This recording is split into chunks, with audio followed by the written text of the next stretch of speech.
Dear students, let us complete the applied questions based on what has been studied so far. The next question about question 16. Taxes attached to transactions are known as. هنا المفروض نختار A. Direct taxes, lump sum taxes, indirect taxes, or progressive taxes. Taxes attached to transactions are known as indirect taxes. ضريبة غير مباشرة اللي هي taxes attached to transactions. يبقى الضرايب اللي على transactions indirect taxes. Question number 17. The difference between the market price and the basic price of a good gives rise to much confusion at sale time, or lies in the net effect of taxes and subsidies on that good, or number C is due to price regulation, or the last one, number D, is zero, since the market price must be the same as basic price. Correct. Number D. The difference between the market price and the basic price of a good, الفرق بين سعر السوق and the basic price, سعر الأساس بتاع السلعة, lies in the net effect of taxes and subsidies on that good.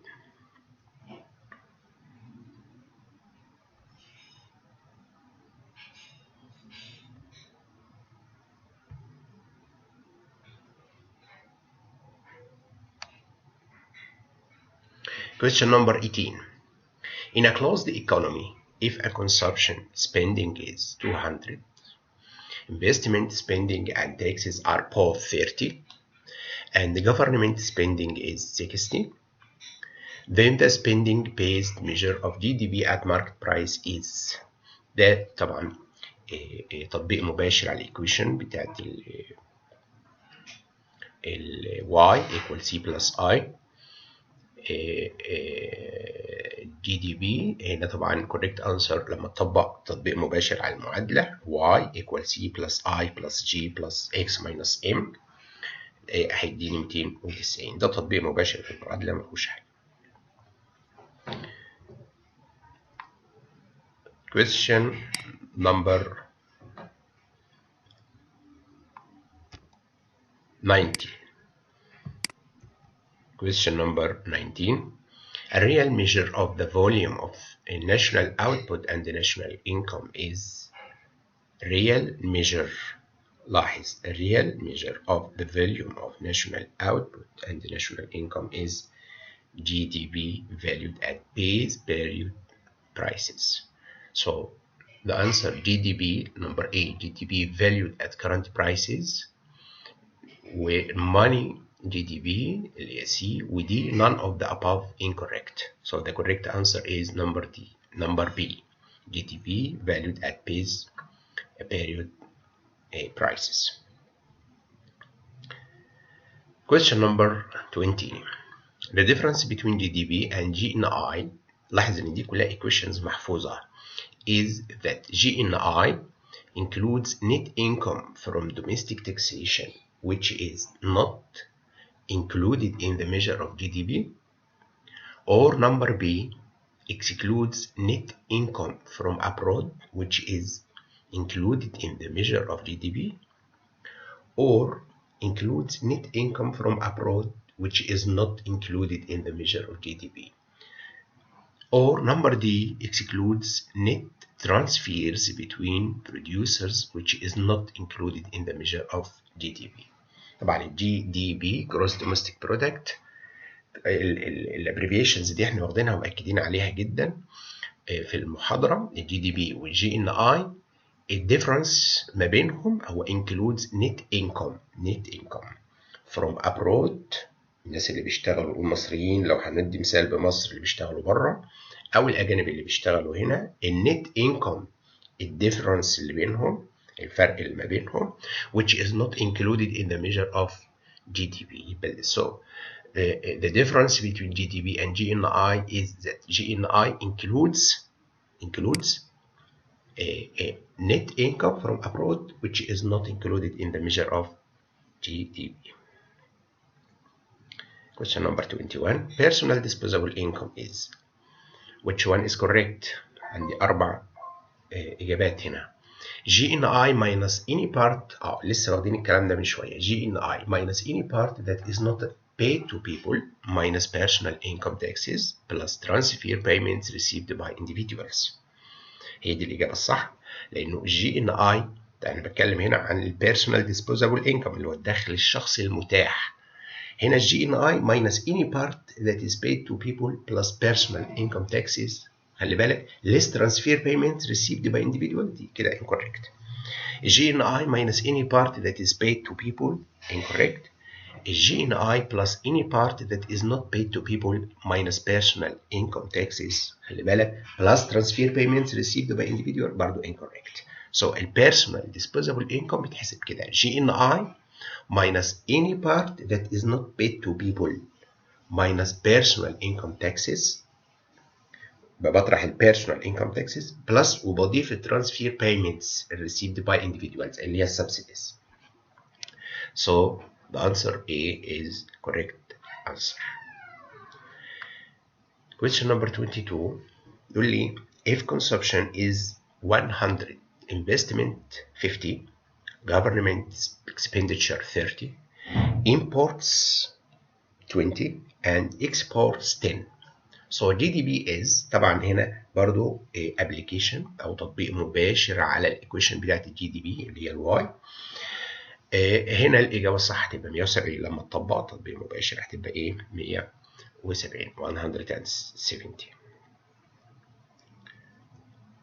Question number 23. If the general level of price changed over 10 years then هنا خلي بالك general level of prices بتكلم عن مستوى العام للأسعار changed اتغير over 10 years. يا ترى أنهي واحدة من الأربعة دول صح؟ Number A. Nominal and real GDP changed by the same amount over that time period. هل هنا النومينال والريال هيتغيروا بنفس النسبة؟ طبعا غلط مش صح. Or number B. There would have been no change in either nominal or real GDP over 10-year period. هو مش هيحصل تغيير طبعا برضو غلط. Any calculation of the implicit price deflator would be incorrect. مش مظبوط. or nominal and real GDP changed يبقى الاثنين هيتغيروا but by different amounts over those 10 years. يبقى في changed في النومينال وفي الريال GDP بس مش بنفس النسبة. So the best answer على السؤال اللي هو if the general level of price changed over 10 years then هو D. nominal and real GDP changed by different amounts of over those 10 years. Question 24. The spending base measure of GDP is valued at. Spending based measure. نركز بعد إذنكم. The spending based measure of GDP is valued at market prices. Market prices بيقيم بالإيه؟ بأسعار السوق. Not basic prices, not the prices that producer receives or the prices that producers pay. Question 25. Country C has an annual growth rate of national income of 3%.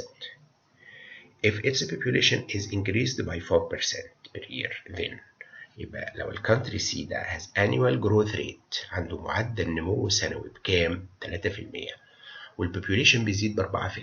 So which one is the best answer here? Number A. People are getting richer on average. طبعا مش صح خالص because هنا بيعلل كمان cumulative effect of economic growth outweigh the impact of the rising population.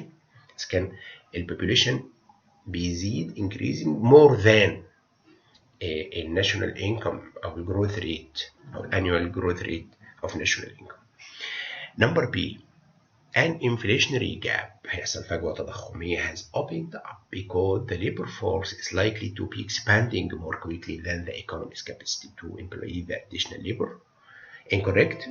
Average incomes are falling because per capita national income is in decline. This is the best answer.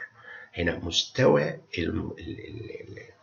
الدخول هيقل، ده طبيعي لأن في زيادة في السكان أكبر من نسبة معدل النمو.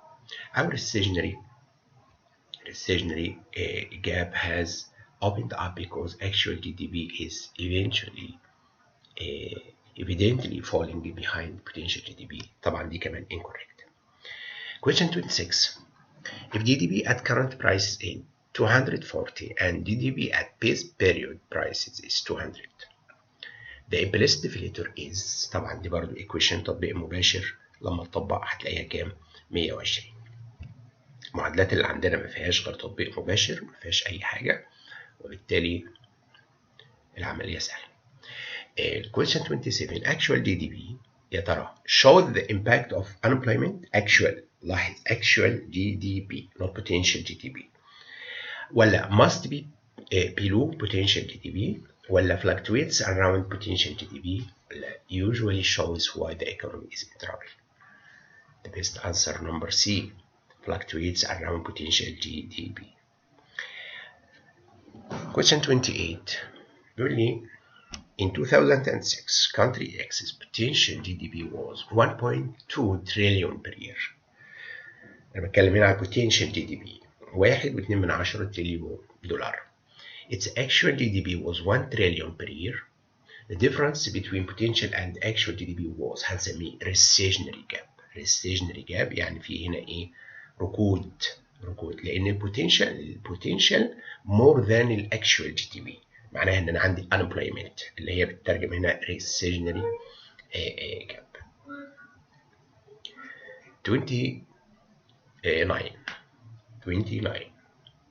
Question number 29.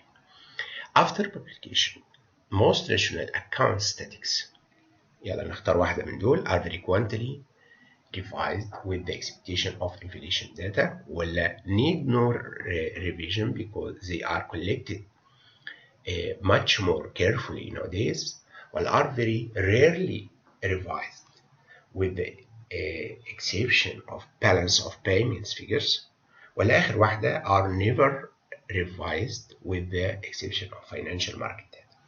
إجابة واضحة جدا are frequently revised اللي هي number A with the exception of inflation data. Question number 30. By 2010 countries X economy has expanded. Its potential GDP is now 1.3 trillion per year.